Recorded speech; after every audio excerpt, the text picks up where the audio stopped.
I have come from a district with students from a diverse backgrounds, and I think when they bring in their own personal experiences, it adds a more well-rounded and diverse culture in the classroom. And I think that's extremely important because not only are they able to feel comfortable enough to express those views and their stories, but other students can relate to them. When you teach public school especially, you're never guaranteed what kind of audience you're going to be speaking to. And one of the best things you can do is empower the children you're speaking with to be able to own their story and to have the knowledge to do that. And I feel if you don't, then you're doing them a disservice. I kind of prided myself on my knowledge of African American history, but I really did not know about African Americans in Kentucky. And so that's made me kind of readjust my lens and look at where I can bring local history into my content. And my Kentucky Studies class has really become almost an African American Kentucky history class. Too often teaching is fragmented and kids get little pieces. Our students get, a little piece here, a little piece there, but not a comprehensive overview or how all those pieces connect.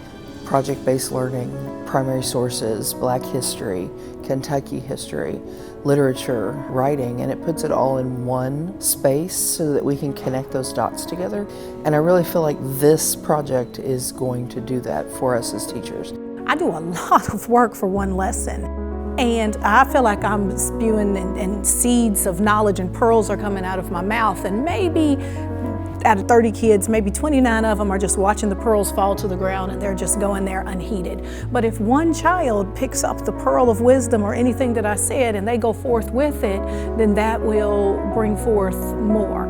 The stories are here is how you get to them. And a lot of times they're not tagged properly, or it's who did the collecting.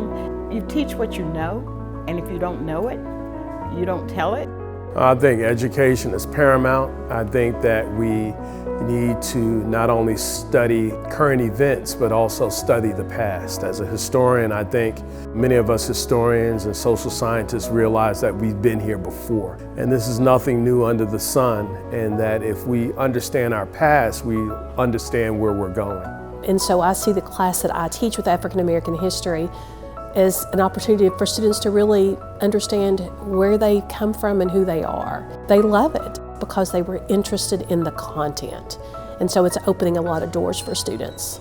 Your children do have ownership of a lot of this because it's the world that they live in too. I think you have to always approach it not in terms of having a certain agenda or a certain narrative that you want to present to the kids, but instead you're wanting to arm them with information and to arm them with context. And when you can do both of those things, then a whole lot of narratives and things kind of go out the window. You're more giving them experiences, you're giving them perspectives, you're giving them kind of a myriad of options that they can choose between and to develop their own stories, to develop their own narratives. It's vital that they understand that in the grand scheme of things, yes, they are important.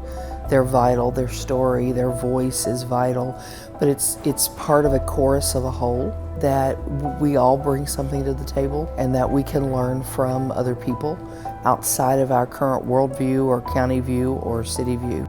Too many times they're marginalized into just the stories that they touch intimately on a daily basis, so they know their story, their parents' stories. If we're studying an author, I try to give them that author's perspective. Not just their biographical facts, but maybe their point of view. If we look at this from the author's perspective, or if we look at this from the legislator's perspective, what do you think the alternate view or the opposing view might be thinking? Too many times they forget to take that into consideration.